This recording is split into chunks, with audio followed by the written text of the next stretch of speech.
Bonjour et bienvenue, c'est le Climat en question, le podcast pour prendre le temps de s'interroger et de répondre à toutes vos questions sur les climats d'hier, d'aujourd'hui et de demain. Et aujourd'hui justement on répond à vos questions. Pour cela je suis comme d'habitude avec Sylvestre Huette, journaliste scientifique, et Gilles Ramstein, paléoclimatologue. Bonjour Sylvestre et Gilles. Bonjour. Nous avons aussi le plaisir d'être avec Alexandre Carrier, que vous entendez moins souvent, mais qui nous aide pour la réalisation des épisodes du Climat en question et qui a rassemblé vos questions pour cet épisode.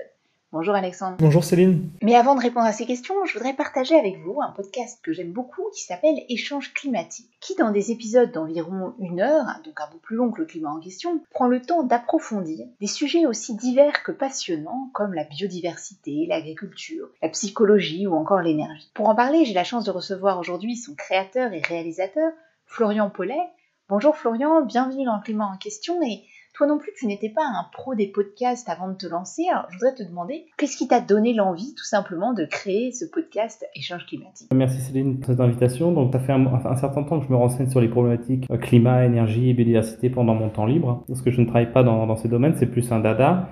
Et plus j'apprends, plus j'ai des questions qui me viennent, comme comment est-ce qu'on arrive à cette situation, à quoi ressemblera le 21e siècle, quelles sont les solutions sérieuses pour éviter le pire. Et donc j'ai décidé d'interviewer des experts à même d'y répondre. L'idée c'est d'aller chercher la source brute, qui ne soit pas passée par le prisme d'une idéologie d'un média, parce que l'écologie est très politique, donc le message final est forcément un peu biaisé. Bien sûr, je suis moi-même biaisé, c'est pour ça que j'essaie d'inviter des personnes avec des opinions divergentes. Et donc voilà, j'ai commencé à partager mes interviews dans ce podcast en début d'année, car je ne suis certainement pas le seul à me poser ces questions, donc autant en faire profiter les autres. Oui, en tout cas, moi j'en profite bien, parfois même avec des questions que je ne m'étais pas encore posées. J'apprends plein de choses grâce à tes épisodes. Et pour donner une idée peut-être un peu plus précise à nos auditrices et nos auditeurs, à quel type de public Échange climatique s'adresse principalement ? Les thèmes abordés étant très vastes, sont évidemment liés à la crise écologique et donc ça a des impacts sur beaucoup de choses malheureusement. Donc je dirais que c'est pour des gens curieux qui veulent comprendre le problème dans son ensemble. Et en même temps, chaque épisode dure 1 heure. Les invités ont le temps de développer, rentrer dans les détails, donc ça peut aussi convenir à des initiés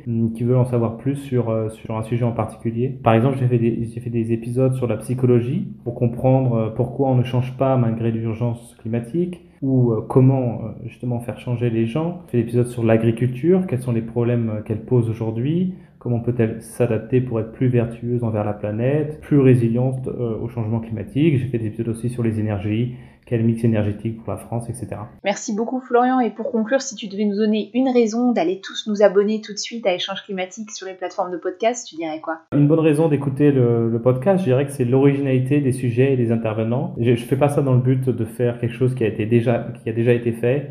Je cherche à répondre à mes propres questions, donc qui n'ont pas trouvé de réponse ailleurs. Par exemple, j'ai fait un épisode sur l'influence de l'anthroposophie, qui est une secte sur l'écologie. Ou encore un épisode sur la méthanisation, qui est une technique de production d'énergie renouvelable moins médiatisée que les éoliennes ou les panneaux photovoltaïques, par exemple. Merci beaucoup Florian pour cette présentation, et je vous encourage tous à vous abonner à Échange climatique. Merci Céline. Passons maintenant aux questions des auditrices et des auditeurs du climat en question.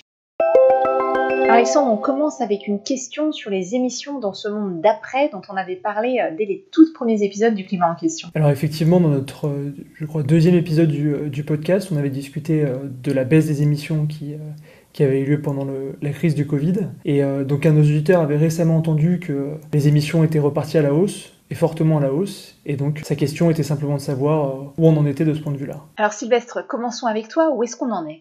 Alors en ce qui concerne le monde d'après la Covid, même si la Covid n'est pas entièrement terminée, ce qui est tout à fait remarquable, c'est que le groupement scientifique qui s'appelle Carbon Monitor a mis au point un système pour suivre pratiquement en temps réel les émissions de CO2 liées aux énergies fossiles, gaz, charbon, pétrole, à l'échelle mondiale, en se branchant sur des indicateurs qui sont très très très proches du temps réel. Ça couvre pas 100% des émissions, mais ça en couvre suffisamment pour que ça soit très très significatif. D'accord, mais que nous disent leurs derniers résultats ? Les émissions du premier trimestre de 2022, janvier, février, mars, sont déjà supérieures de 2,8% aux émissions du premier trimestre 2019. Or, on n'est pas entièrement sorti des restrictions dues à la Covid. Par exemple, il y a encore des voyages aériens à longue distance diminués par rapport à cette période de 2019. Donc ça, ce que ça veut dire, c'est qu'il y a eu un recours accru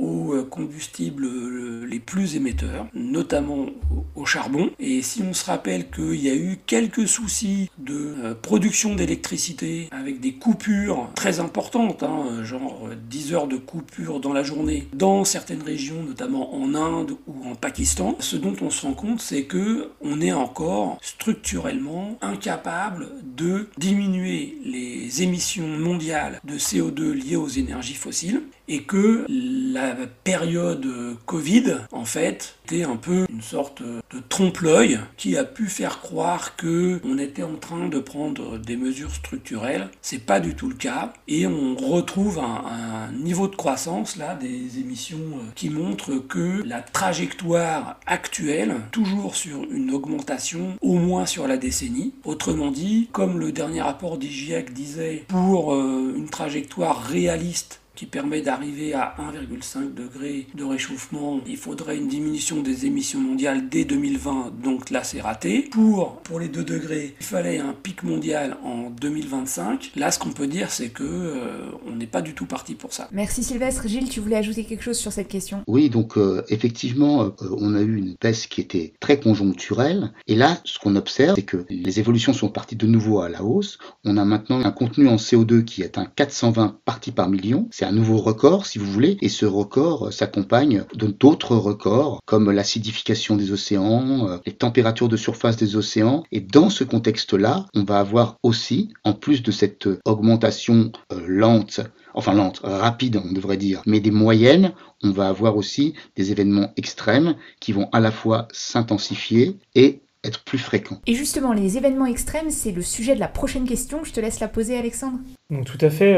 On a beaucoup entendu parler récemment des records de température en Inde et au Pakistan. Donc un de nos auditeurs se demandait est-ce que c'était une conséquence directe du réchauffement climatique ? Et est-ce que dans les années à venir, il fallait s'attendre à ce que ces fortes températures soient un événement récurrent ? Oui, c'est vrai que cette fin de printemps, on a vu des événements extraordinairement importants. Ces tempêtes de poussière au Moyen-Orient, ces températures même en France au mois d'avril et de mai, et surtout ces canicules à répétition en Inde et au Pakistan. Donc c'est tout à fait attendu que les températures augmentent et que les canicules se développent. Ce qui s'est passé au Pakistan et en Inde, c'est qu'on a eu en fait un hiver relativement doux et clément avec peu de précipitations, et au lieu d'avoir un printemps où avant la saison des moussons, on a une augmentation des températures qui est relativement douce, cette fois-ci, si vous voulez, c'est un peu comme s'il n'y avait pas eu de printemps, et que très rapidement, fin mars, on a atteint des températures complètement hors de saison, avec souvent des différences par rapport aux moyennes saisonnières de 10 degrés. Et ces réchauffements n'ont pas été ponctuels sur quelques jours dans ces régions d'Inde et du Pakistan, mais ont été très fortes et très soutenues, avec des effets caniculaires pendant tout le mois d'avril et le mois de mai, avec des températures qui ont été atteintes de 51 degrés. Alors, ce qui est spectaculaire, en fait, c'est surtout l'effet sur les sociétés. C'est-à-dire que vous avez des impacts à Lahore ou à New Delhi, dans des villes qui, elles, concentrent, parce que ce sont des villes, encore plus de chaleur, et ça a pour effet, par exemple, dans des villes où il y a des énormes décharges comme ça, à ciel ouvert, de mettre à feu ces décharges. Et donc, ce qui rajoute encore au caractère insupportable de la chaleur. Donc, on arrive vraiment à des températures de plus de 50 degrés. Alors, on pourrait se dire que ça va se développer jusqu'au moment de température létale, c'est-à-dire des températures où le corps ne transpire plus assez pour essayer de compenser la chaleur, et du coup c'est la mort. C'est ce qui se produit dans certains cas, surtout pour les vieillards et les nourrissons qui manquent d'eau. Mais en fait, bien avant qu'on atteigne des températures aussi élevées, il y a des effets très importants sur les populations les plus vulnérables. En effet, ces populations-là ne disposent pas de ventilateurs, et évidemment, quand vous êtes à des états de température aussi importants dans les campagnes, les sols sont complètement craquelés, le bétail n'a plus à manger, et les gens ne peuvent pas s'hydrater, puisqu'en fait, l'évaporation fait qu'il n'y a plus d'eau. Donc on a des effets sociaux très importants. Des effets sociaux très importants qui risquent, comme tu nous le disais, seulement de s'empirer. On partagera d'ailleurs sur les réseaux sociaux une récente étude du Met Office qui montre que le réchauffement climatique rend ce genre de sécheresse qui avant avait lieu environ tous les 300 ans 100 fois plus probable. C'est-à-dire qu'on s'oriente vers des sécheresses de ce type tous les 3 ans, bon en moyenne, donc ce sera peut-être tous les 5 à 6 ans, mais d'ici la fin du siècle, ça pourrait même être tous les ans, avec des conséquences dévastatrices évidemment pour la population locale, on en parlait, mais également pour l'agriculture, les exports. Et on retrouve d'ailleurs ce genre de problème dans d'autres coins de la planète.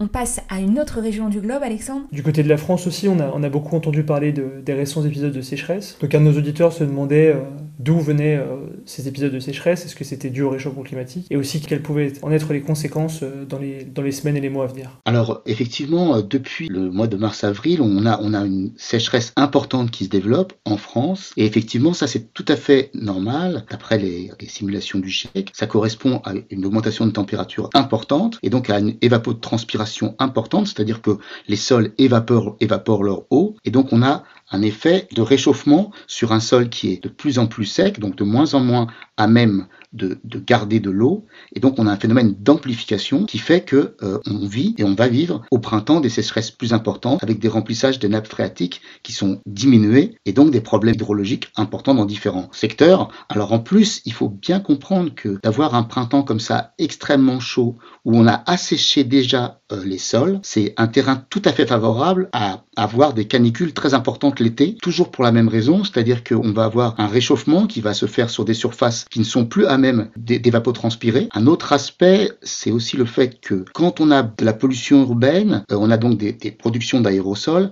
quand on améliore la qualité de l'air dans les villes, on diminue ces productions d'aérosols qui avaient un effet parasol, c'est-à-dire un effet refroidissant. Et donc en fait, ça paraît peut-être paradoxal, mais en permettant une meilleure qualité de l'air, on diminue les aérosols sulfatés et donc on diminue une composante qui avait tendance à refroidir dans un contexte de réchauffement, donc d'amoindrir, si vous voulez, le réchauffement. Donc tout ça concourt en fait à avoir des canicules très importantes. Donc globalement, de l'Inde à la France, un message assez cohérent avec tous les épisodes précédents du climat en question, ça se réchauffe et il faut s'attendre à des événements climatiques type sécheresse de plus en plus fréquents. Sylvestre, tu voulais compléter pour la France avec une analyse de Météo France ? Météo France vient d'annoncer que les températures qu'on a en France depuis pratiquement début avril jusqu'à maintenant presque fin mai sont absolument sans précédent dans tous les enregistrements thermométriques sur le territoire national, donc depuis pratiquement la fin du 19e siècle. Et ça a déjà des effets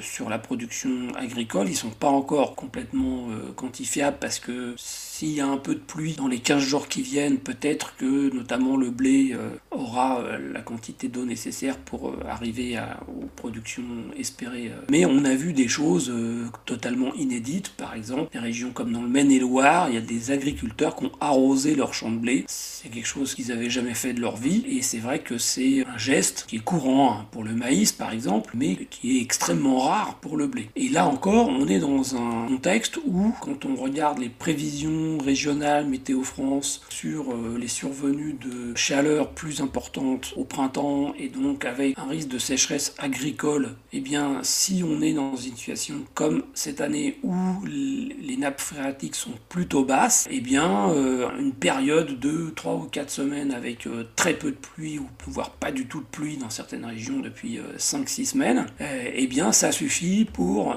provoquer des baisses de production, notamment pour les céréales, qui rendent extrêmement difficile, par exemple, les ambitions qui avaient été avancées par certaines organisations agricoles, comme la FNSEA, au tout début de la guerre en Ukraine, disant oui, on va demander à l'Union européenne d'arrêter, par exemple, les interdictions de cultiver pour des raisons environnementales, on va augmenter la production, ça nous permettra de répondre à la demande mondiale. En réalité, eh bien, il suffit d'avoir une météo comme on a là pour que toutes ces ambitions s'écroulent ou, pour utiliser une image, fondent sous le soleil. Eh bien merci, et ça nous permet de faire une transition vers notre dernière question, qui est justement sur la guerre en Ukraine, mais plutôt sur les aspects énergétiques. Oui, alors oui, un de nos auditeurs qui se demande justement, est-ce qu'on peut se passer des énergies fossiles que l'on importe de la Russie, donc est-ce que ce serait possible pour les pays européens de se passer du pétrole et du gaz russe ? Alors la réaction officielle de la Commission des pays européens, c'est d'abord de chercher des fournisseurs alternatifs, ce qui est logique vu que 36% du pétrole consommé dans l'Union européenne et 41% du gaz venaient de la Russie avant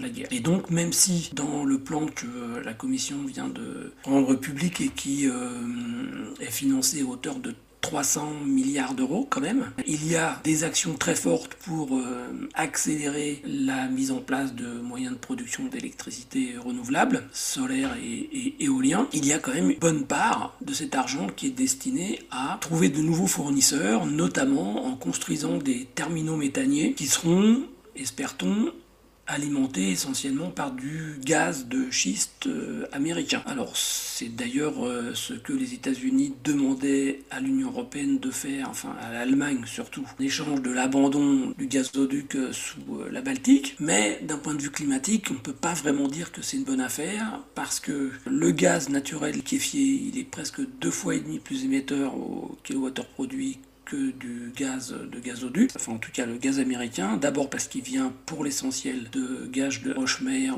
ou de gaz de schiste comme on dit en Europe, avec des méthodes d'extraction du gaz qui provoquent des fuites, etc.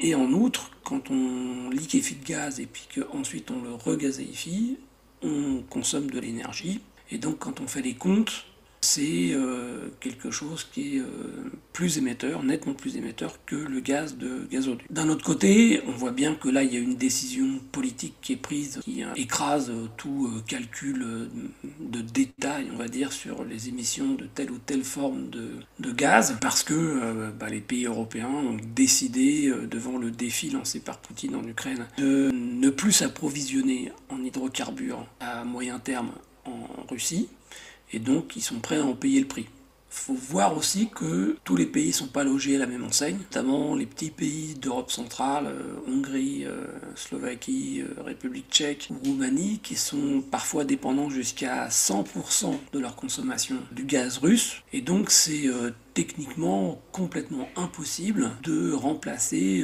très rapidement, et même en quelques années, tel approvisionnement, même si on y met les moyens. Eh bien merci beaucoup Sylvestre et Gilles. Un grand merci aussi Alexandre d'avoir rassemblé ces questions et évidemment on vous invite toutes et tous à continuer à nous envoyer vos questions. Merci à toi Céline. Et évidemment, si vous voulez nous poser toute question, n'hésitez pas à nous envoyer un mail. Donc à nouveau, je rappelle notre adresse, leclimatenquestion@ecomail.fr. Et on est aussi joignable sur Twitter, Instagram, Facebook. Et comme d'habitude, un grand merci aussi à Fabrice Etifier et Karim Baldé pour leur coup de main pour la réalisation et la communication autour de ces épisodes, ainsi qu'à Clémence Sundon pour la musique originale du Climat en question, qui est un podcast fait maison avec les moyens du bord. Et comme l'a dit Alexandre, vous pouvez nous retrouver sur l'ensemble des réseaux sociaux. Abonnez-vous sur les plateformes de podcast et n'hésitez pas à nous faire part de vos retours en nous laissant des commentaires ou en nous contactant. Et je vous dis à très vite pour un prochain épisode.